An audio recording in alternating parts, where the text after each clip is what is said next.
गौतम बुद्ध रोज अपने शिष्यों को उपदेश देते थे।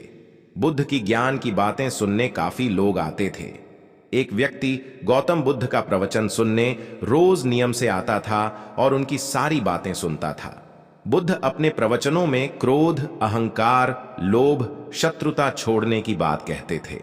बुद्ध के प्रवचनों का सार यही था कि इन बुरी बातों को छोड़े बिना जीवन में शांति नहीं मिल सकती है।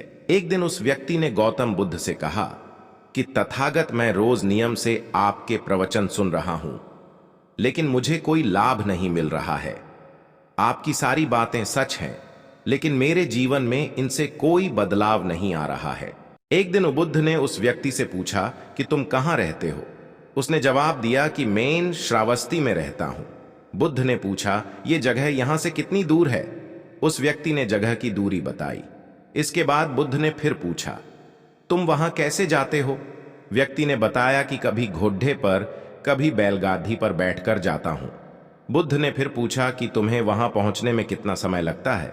व्यक्ति ने पहुंचने का समय भी बता दिया। इसके बाद बुद्ध ने अंतिम प्रश्न पूछा कि क्या तुम यहां बैठे बैठे ही श्रावस्ती पहुंच सकते हो। इस प्रश्न के जवाब में व्यक्ति ने कहा कि गुरु जी, ये कैसे संभव है। इसके लिए तो चलना पड़ेगा, तभी मैं वहां पहुंच सकता हूं। बुद्ध बोले कि हम चलकर ही हमारे लक्ष्य तक पहुंच सकते हैं।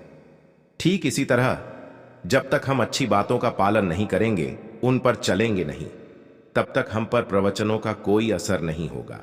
सिर्फ अच्छी बातें सुनने से हमारा जीवन नहीं बदलता है।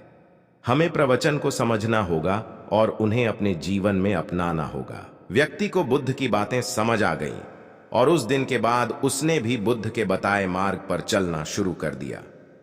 बुद्ध के प्रवचनों से व्यक्ति की सोच बदल गई और उसका मन शांत हो गया। इस छोटी सी कथा की सीख यह है कि अगर हम मन शांत करना चाहते हैं तो हमें क्रोध, लोभ, मोह, अहंकार को तुरंत छोड़ देना चाहिए। इन बुराइयों की वजह से हमारा मन अशांत रहता है, शांति नहीं मिलती है।